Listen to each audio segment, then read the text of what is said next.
Hello friends, இன்றைக்கி என்ன பார்க்க போகிறோன்னா, நம்ம சமைக்கும்போது நம்ம வீடே மணக்கிற மாதிரி சுவையான ரொம்ப டேஸ்டான நாட்டுக்கோழி குழம்பு தான் இன்றைக்கி செய்ய போகிறோம். நம்ம உடம்புக்கு ரொம்ப ஹெல்தியான ஒன்று இந்த நாட்டுக்கோழி. ஸோ வாங்க பார்க்கலாம். அதுக்கு ஒரு கடாய் எடுத்துகிட்டு அதில் தேவையான அளவு எண்ணெய் ஊற்றிக்கலாம். அதில் சோம்பு, பட்டை, கிராம்பு, ஏலக்காய், பிரியாணி இலை இதெல்லாம் சேர்த்து எண்ணெய் காஞ்ச உடனே அதில் நம்ம ஆட் பண்ணிக்கலாம். இப்போது 3 பெரிய வெங்காயம் கட் பண்ணி வச்சுருக்கோம், அதையும் சேர்த்துக்கலாம். நல்லா வதக்கி விட்டுக்கலாம். இதில் நீங்கள் சின்ன வெங்காயம் யூஸ் பண்ணிங்கன்னா ரொம்ப டேஸ்ட்டாக இருக்கும். மீன் குழம்பு, நாட்டுக்கோழி குழம்பு இதுக்கெலாம் நம்ம சின்ன வெங்காயம் யூஸ் பண்ணோன்னா ரொம்ப நல்லாயிருக்கும். இப்போ கருவேப்பிலை சேர்த்துக்கலாம். 4 பச்சை மிளகாயும் அதோட நம்ம ஆட் பண்ணி நல்லா வதக்கி விட்டுக்கலாம். இங்கே அந்தமானில் வந்துட்டு சின்ன வெங்காயம் கிடைக்கிறது கொஞ்சம் கஷ்டம், பெரிய வெங்காயம் தான் அதிகமாக கிடைக்கும். ஸோ நாங்கள் மோஸ்ட்லி எல்லா குழம்புக்குமே பெரிய வெங்காயம் தான் யூஸ் பண்ணுவோம். அதனால் நீங்கள் சின்ன வெங்காயம் யூஸ் பண்ணிக்கோங்க. ஊரில் நமக்கு ஈஸியாகவே கிடச்சிரும். அது ரொம்ப டேஸ்ட்டாக இருக்கும். பாருங்கள், போகிற அளவு நல்லா வதங்கிடுச்சு. கொஞ்சம் ப்ரௌன் கலரில் வர நம்ம வதக்கிக்கலாம் மூடி போட்டு.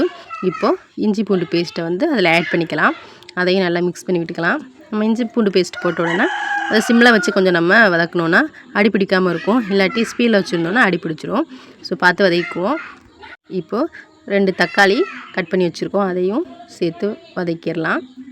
இப்போ நம்ம வதங்கிட்டு இருக்கும்போதே லைட்டாக நம்ம சால்ட் ஆட் பண்ணிக்கலாம். சீக்கிரமே வதங்கிடும். இங்கே அந்தமானில் உள்ள தக்காளி எல்லாமே நம்ம ஊரில் மாதிரி பழமாக இருக்காது. இங்கே கொஞ்சம் காயாக தான், எல்லா பொருளுமே ஊர்லேருந்து வர்றதுனால காயாக தான் இருக்கும். அதை பழுக்கிறதுனால கொஞ்சம் ஒரு மாதிரியாக தான் இருக்கும். ஸோ வந்து வதங்குறது கஷ்டம். அதனால் நாங்கள் உப்பே ஆட் பண்ணிடுவோம். இப்போ 5 மிளகு தட்டி நம்ம அதில் சேர்த்துக்கலாம். மிளகுக்கு அப்புறம் நம்மளோட சிக்கனை வந்து நம்ம நாட்டுக்கோழி கழுவி வச்சுருக்கோம் மஞ்சள் தூள் போட்டு, அதையும் நம்ம இதில் ஆட் பண்ணிடலாம். நம்ம சிக்கன் சேர்த்ததுக்கப்புறம் உப்பு தூவி விட்டு நல்லா மிக்ஸ் பண்ணிடலாம். வெங்காயம் தக்காளி எல்லாமே மிக்ஸ் ஆகிற மாதிரி நல்லா சிக்கனோட நம்ம மிக்ஸ் பண்ணி விட்டுக்கலாம்.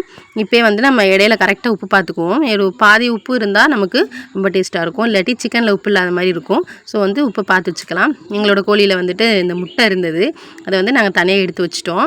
இதில் லைட்டாக புதினா ஆட் பண்ணி இப்போ நல்லா மிக்ஸ் பண்ணுவோம். பாருங்கள், நம்மளோட சிக்கன் வந்து கொஞ்சம் தண்ணி விட ஆரம்பிச்சிருச்சு. இப்போ வந்து நம்ம தேவையான மசாலா எல்லாம் ஆட் பண்ணிக்கலாம். கொஞ்சமாக மஞ்சள் தூள் சேர்த்துக்கலாம். இப்போ நாங்கள் சிக்கன் மசாலா எதுவும் நாங்கள் சேர்க்கல, வீட்டில் அரைச்ச மிளகாய் தூள் மட்டும் தான் நாங்கள் ஆட் பண்ணுறோம். இப்போ 2 ஸ்பூன் அளவுக்கு நம்ம மிளகாத்தூள் நாங்கள் சேர்த்துக்கிறோம். இதில் வந்து நீங்கள் சிக்கன் வந்து கிரேவியாக, நாட்டுக்கோழி கிரேவியாக வைக்கிற மாதிரி இருந்தால் லைட்டாக தண்ணி ஊற்றிட்டு மிக்ஸ் பண்ணி கொதிக்க வச்சு எடுத்துட்டிங்கன்னா நமக்கு கிரேவி ரெடி ஆயிரும். இல்லை கொஞ்சம் தண்ணியாக வேணும் அப்படின்னா இன்னும் கொஞ்சம் தண்ணி எக்ஸ்ட்ரா ஆட் பண்ணி நம்ம கொதிக்க வச்சு இறக்கணுன்னா நமக்கு நாட்டுக்கோழி குழம்பு ரெடி ஆகிடும்.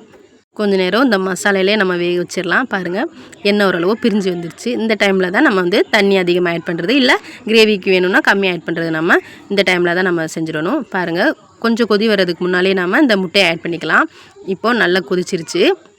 கொத்தமல்லி தூவி இறக்கணுன்னா ready. This video sponsor by Mod shopping mobile app. இந்த ஆப்பை நீங்கள் டவுன்லோட் பண்ணிவிட்டு உங்களுக்கு தேவையான பொருள் எல்லாமே நீங்கள் பர்ச்சேஸ் பண்ணிக்கலாம். வீட்டுக்கு டெய்லி யூஸ் பண்ணுற எல்லா ஐட்டம்ஸுமே அதில் அவைலபிளாக இருக்கும்.